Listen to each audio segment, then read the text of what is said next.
Fala pessoal, vamos entrar agora em um dos assuntos mais importantes. Importantes por quê? Porque é um dos assuntos mais cobrados em provas de direito previdenciário. Este assunto vocês têm que saber e saberão na ponta da língua, eu garanto. Vamos conhecer a carência dos benefícios do regime geral de previdência social. Bem? Vem comigo para a tela, vamos estudar e vocês sairão dessa aula aqui hoje sabendo tudo e acertando toda e qualquer questão. Vamos a elas. Vamos falar então sobre carência. Antes de estudarmos a carência das prestações previdenciárias, dos benefícios do serviço, vamos primeiro fazer uma introdução teórica para que vocês saibam o que é carência. Vamos lá. Regra geral. Regra geral. O que é carência? Vamos lá. Período de carência é o tempo correspondente ao número mínimo de contribuições mensais indispensáveis, obrigatórias, para que o beneficiário faça jus ao benefício. Ou seja, é o mínimo de contribuições que o segurado já deve ter recolhido para que o benefício seja concedido. Certo? E aí um acréscimo aqui. Consideradas as competências cujo salário de contribuição seja igual ou superior ao seu limite mínimo mensal, ou seja, ao salário mínimo. Então veja, a carência ela é contada em quantas contribuições o segurado já recolheu para saber se ele cumpriu ou não a carência exigida. E não é recolhimento sobre qualquer valor. Só vão contar para fins de carência aqueles recolhimentos que sejam realizados sobre um salário de contribuição igual ou superior ao salário mínimo, ao limite mínimo do salário de contribuição. Tá bom? Pois bem, então nós sabemos que a carência exigida, se a carência, por exemplo, for 24, o segurado tem que ter recolhido 24 contribuições mensais. Se a carência for 12, o segurado tem que ter recolhido 12 contribuições mensais. Tá bom? Vamos para a tela, vamos conhecer mais informações introdutórias sobre o conceito de carência. Para o segurado especial, o conceito é outro. O conceito de carência para o segurado especial não é considerado em número de contribuições, mas em tempo. Tempo mínimo de efetivo exercício de sua atividade rural, ainda que de forma descontínua. Não tem que ser um período um atrás do outro. Pode passar um tempo, né? Pode ter um tempo aí de interrupção e depois continuar, não tem problema. Mas é o tempo de efetivo exercício de atividade rural, ainda que de forma descontínua, igual à quantidade de meses necessária para a concessão do benefício requerido. Então, olha que interessante. Enquanto um empregado, por exemplo, precisa ter 24 contribuições mensais para que seus dependentes tenham direito, eventualmente, ao auxílio reclusão, o segurado especial não tem que ter 24 contribuições mensais. O segurado especial tem que ter 24 meses de comprovada atividade agropecuária ou pesqueira, atividade rural, ainda que de forma descontínua. Então, veja, para todos os demais segurados, exceto o especial, para todos os demais segurados, a carência é contada em tempo de contribuições. E para o segurado especial, é contado em tempo de efetiva atividade. Basta comprovar que ele trabalhou por aquele tempo, independentemente das contribuições que tenha realizado. Beleza? Vamos seguir.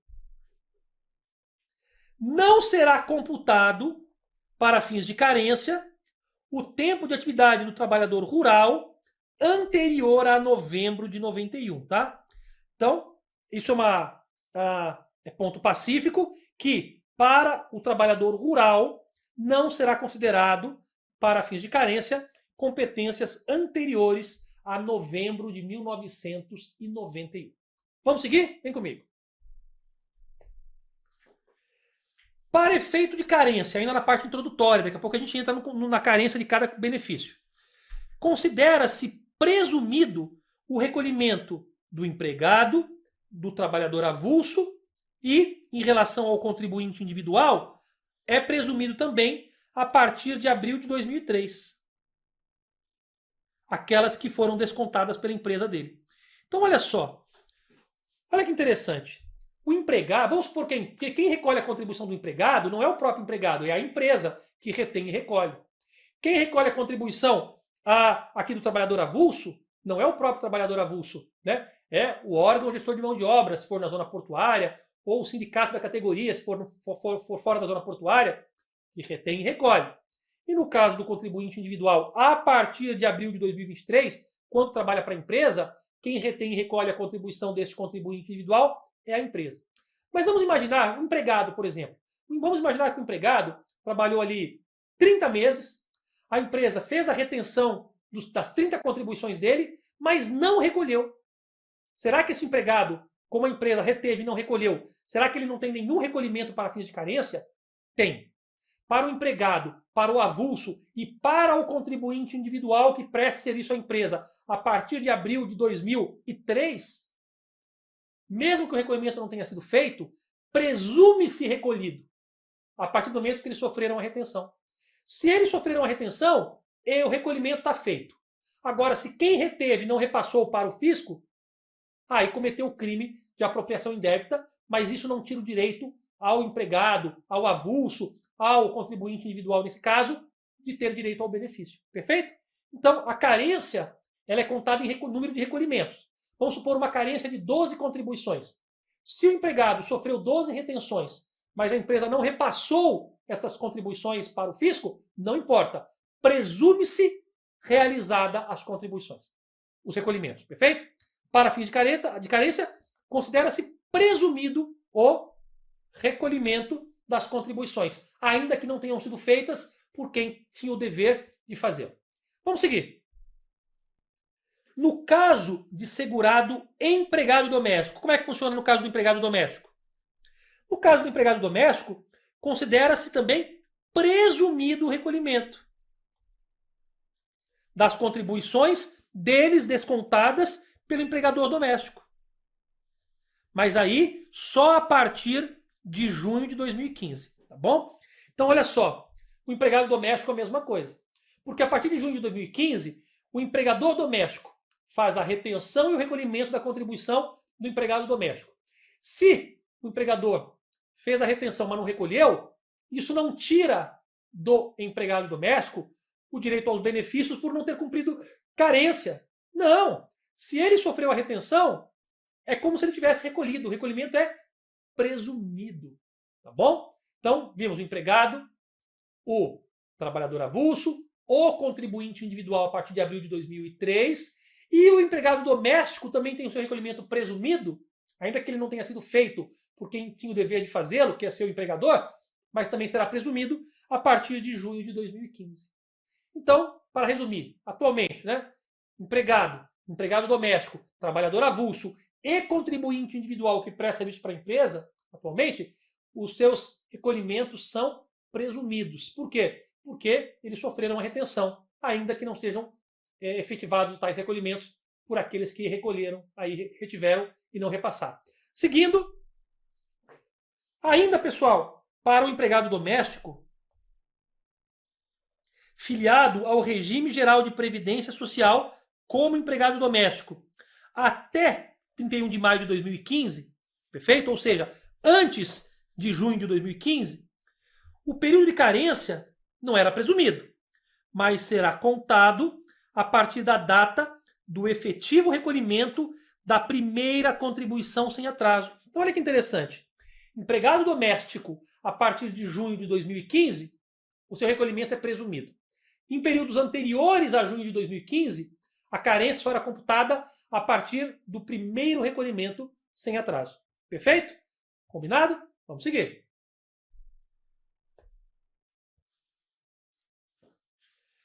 Para o período de filiação comprovado como empregado doméstico, sem a comprovação do recolhimento ou sem a comprovação da primeira contribuição sem atraso, então olha só, o período de filiação, ele estava filiado, o empregado doméstico estava filiado, mas não comprovou o recolhimento, né, ou não comprovou a primeira contribuição sem atraso. Será reconhecido o direito ao benefício considerando o valor do salário mínimo. Por quê? Porque se não conseguiu comprovar o valor do recolhimento, não conseguiu comprovar os recolhimentos, ainda assim ele terá direito. Mas como não tem como mensurar o valor do benefício, será de apenas o salário mínimo. E esta renda será recalculada quando da apresentação da prova dos salários de contribuição, independentemente da categoria do segurado, na data do requerimento, mesmo que ele deixe de ser empregado doméstico e se torne outro tipo de segurado. Mas olha que interessante. Imagine que o empregado doméstico, por alguma razão, não conseguiu comprovar o valor dos seus recolhimentos.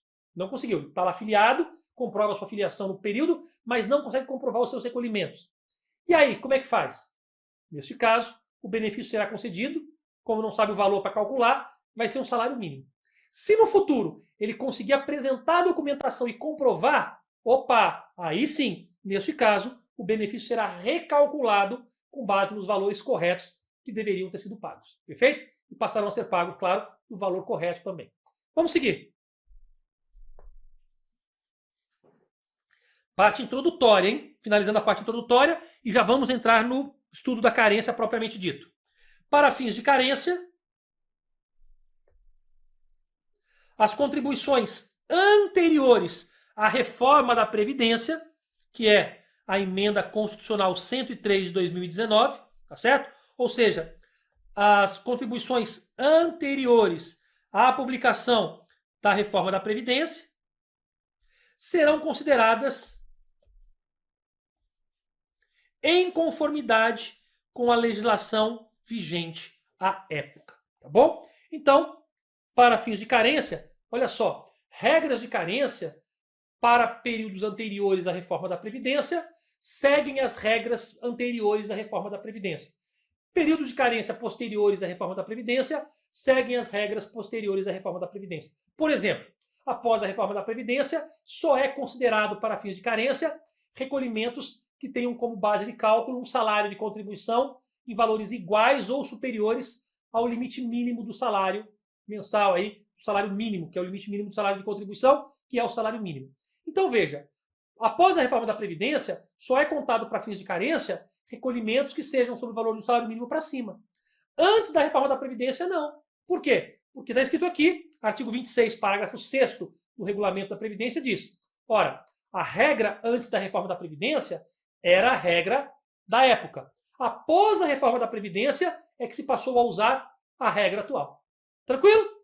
Muito bem, pessoal. Eu fiz para vocês uma introdução do que é carência, né? Carência é o número mínimo de contribuições mensais indispensáveis ali para ter direito a determinado benefício.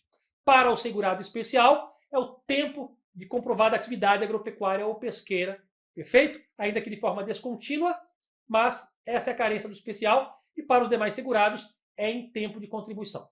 Sabendo disso, no próximo tópico nós vamos estudar a carência de cada um dos benefícios do Regime Geral de Previdência Social. Todos eles, um por um. Nos encontramos no próximo tópico. Até já!